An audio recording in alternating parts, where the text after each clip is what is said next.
My brother-in-law pulled me aside and whispered, "You'll never be good enough for my sister."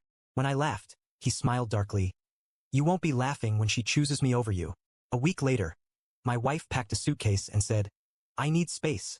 I smirked. "Check your bank account first." Moments later, he collapsed in shock. "My name's Daniel. I've been married to Mia for 5 years. We met in college in Austin, Texas. She was the calm to my chaos, and for a long time I thought we had something solid, steady, real. But Mia came with a brother, Mark. Mark was the kind of guy who acted like he owned the air in the room, always had a comment, always needed to one-up someone. If I said I got a promotion, he'd talk about how he almost became CEO at his last job. If I fixed a leaking faucet, he'd go on about remodeling an entire kitchen. Typical insecure guy energy, but worse. From the beginning, he had this weird attitude toward me. Not just cold, but competitive. Like he saw me as some rival. I thought I was just being paranoid. Then one night, we were all at a family barbecue at Mia's parents' place in San Antonio.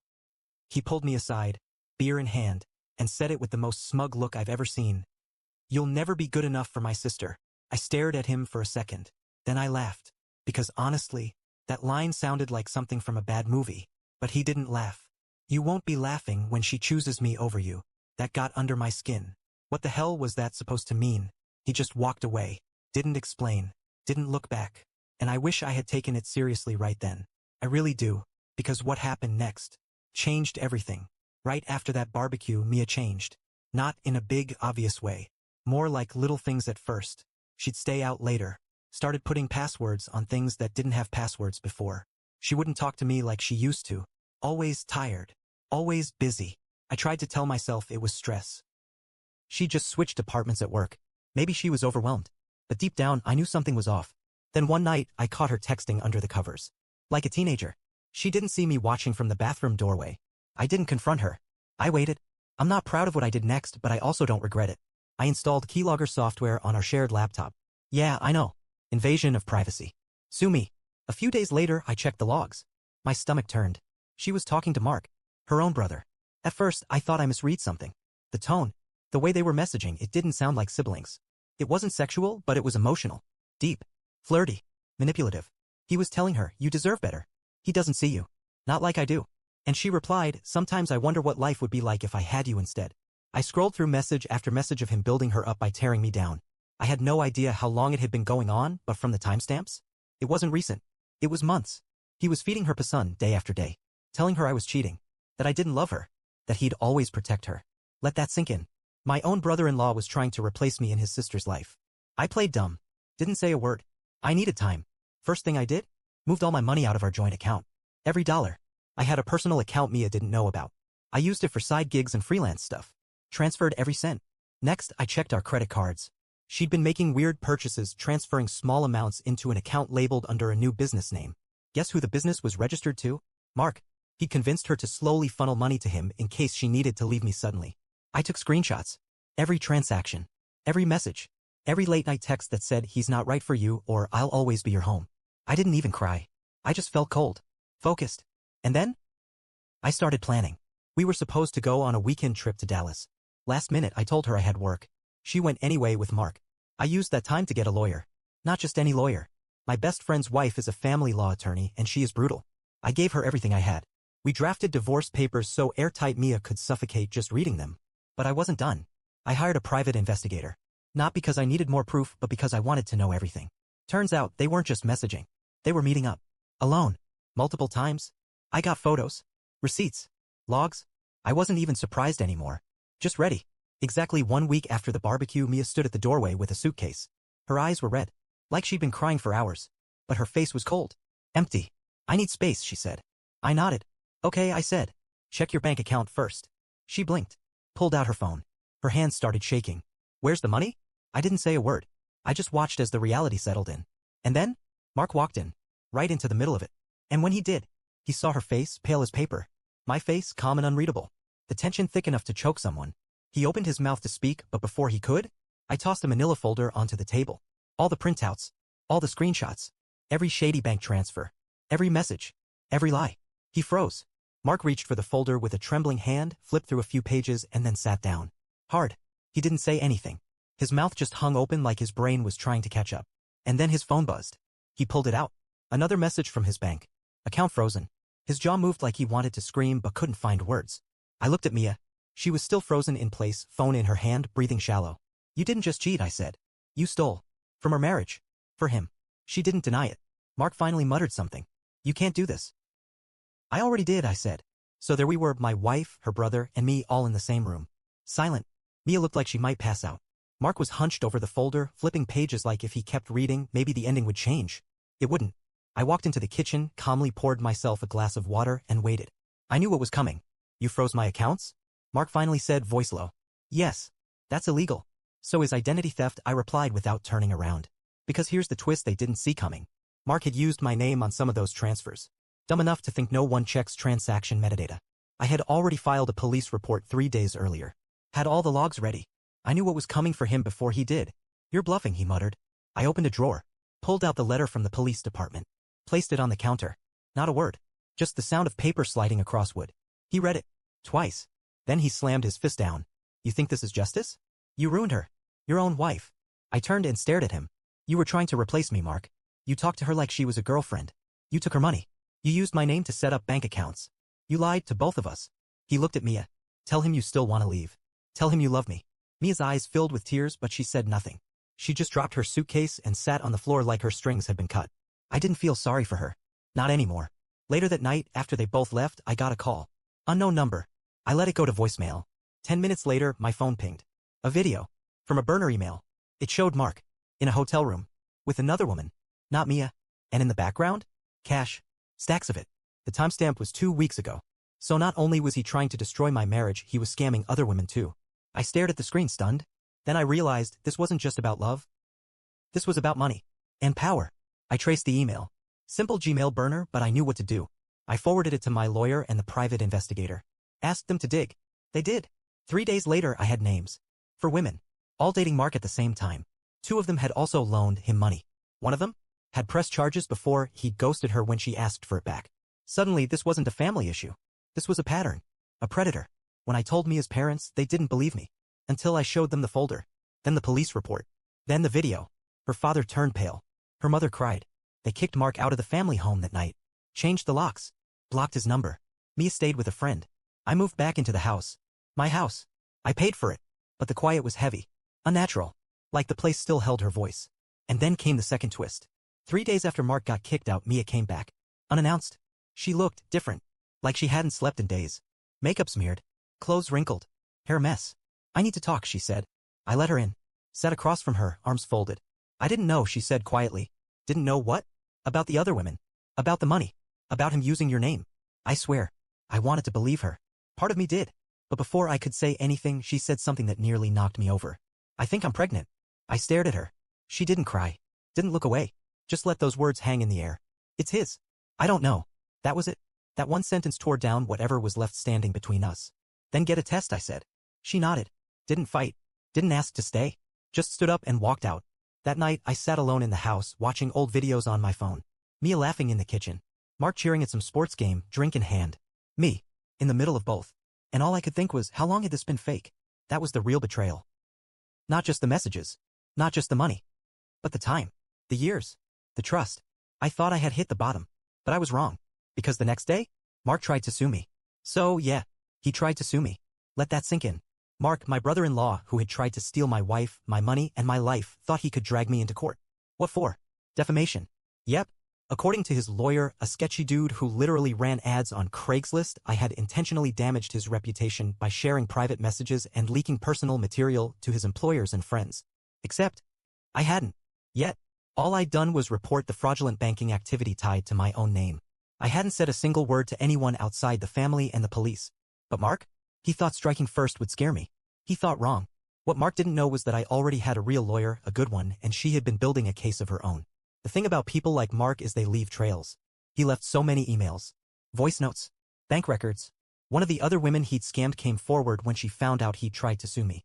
Turns out she still had the iPhone he'd given her. And guess what was on it? A full voice recording of him bragging. I could take Daniel's whole life if I wanted. Mia's already halfway gone. All it takes is one night and one lie. Clear voice.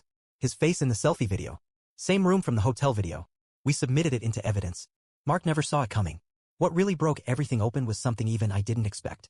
A second pregnancy test. Not from Mia. From one of the other women. She called my lawyer's office in tears, wanting to make a statement. Not because she wanted revenge, but because she wanted to make sure I wasn't the father. She said Mark told her I was cool with it, that we were business partners and shared everything. Let that sink in. He used my name again. Told her we were co-parenting friends. Made it sound like I agreed to be the father figure for a baby that wasn't even Mia's. This guy was deranged. I sent the video and screenshots to Mia. No message. No context. Just the truth. 10 minutes later, she showed up at my door. No makeup. No fake tears. Just hollow eyes. I got the results back. And it's not Mark's. I stared at her. Waited. It's yours. I didn't speak. I didn't blink. She sat down, looked at the floor. I didn't think it would matter. I didn't think you'd still be here. And here came the twist I wasn't ready for. I went to the police too, she whispered. I told them everything. About the money. About Mark. About the emotional stuff. He tried to get me to lie. To say you hit me. I didn't. She slid over a printed email. Mark's email. It said, if you say he hurt you, we can make sure he loses everything. I can take care of you. Just tell them he snapped. Say he hit you. It'll be quick. She didn't send it. But she didn't block him either. And in that moment I realized, Mia was just another pawn. Not innocent. But not in control either. He disappeared. Like, vanished. Didn't show up to court. Didn't reply to his lawyer. Nothing. We all assumed he ran. Until a week later, I got a call from Mia's mom. He's in the hospital. Mark had taken something. Pills. They said it was an accident, but I didn't buy it. Turns out, right before that, he'd been fired. One of the other women found out about the fake accounts and went public. Posted the videos. The screenshots. Tagged his workplace. They let him go instantly. He had no job. No home. No money. No allies. His parents refused to visit. Mia didn't answer his texts. The women blocked him. The court dismissed his claim. Police were still investigating the fraud and identity theft. And for the first time ever, Mark had no one to manipulate. But I didn't. Not pity. Not anger. Just relief. And even that felt weird. Because now Mia was pregnant. With my child. And somehow I was supposed to deal with that in the middle of all this chaos. And then came the next message. A Facebook DM. From someone I didn't recognize. She said, "Hi. I think I'm Mark's ex. He said you'd know who I was. He told me if anything ever happened to him, I should tell you where the money is." What the hell? So, the message. "Hi. I think I'm Mark's ex. He said you'd know who I was. He told me if anything ever happened to him, I should tell you where the money is." I didn't reply right away. I was sitting in the living room, still holding my phone, when Mia walked in. She froze. "What's wrong?" I handed her the phone. She read it, then looked at me. "Did you know he had more money?" "No," I said. "But I believe it. Mark always had expensive watches. Nice clothes. Cars he couldn't explain. He said they were business perks, but he never had a real job longer than 6 months." I texted the woman back. She gave me an address in a rural part of town, a small storage facility on the outskirts of New Braunfels. She even had the code. I took Mia with me. I don't know why. Maybe I needed her to see the rest of what her brother had become. We pulled up to Unit 37. It looked normal from the outside. Metal door. Dusty lockbox. I typed in the code. The lock clicked. And what was inside? Not cash. Not gold. Hard drives. Cameras. Notebooks. And photos. Of people. Of women. "Oh my God," Mia whispered. It wasn't just us. Mark had been watching people. Recording them. Some of the names matched the women who came forward. Others we didn't recognize. He was blackmailing them, I said quietly. There were even audio files. Edited. Spliced to sound worse than they were. Fake proof of abuse. Fake confessions. Some that could have ruined lives. He was building kits ready to launch full character assassinations on people who got in his way. Including me. I handed it all over to the police. They opened a criminal case. A week later, I was served again. But this time as a witness. The DA wanted to talk. Mark had officially been charged with wire fraud, identity theft, possession of illicit surveillance, attempted extortion. Mia was called to testify too. But something broke in her. She showed up to my place one night before the first hearing. "I can't do it," she said, crying. "I can't testify. He's still my brother." And that's when I finally snapped. "He tried to ruin you, Mia. He tried to make you lie about me hitting you. He put your baby in danger. You think he wouldn't do it again?" I know, she sobbed. "But I can't sit there and talk about him like he's a monster. Then stop pretending he isn't." I've never yelled at her before. She collapsed into a chair and just cried. For the first time, I think she really saw who he was. Not the big brother. Not the protector. But the manipulator. The abuser. The liar. It got messy. Public. One of the blackmail victims was a school teacher. Another was a nurse. A third was someone I didn't even know. An older woman, maybe 50, who came forward anonymously at first.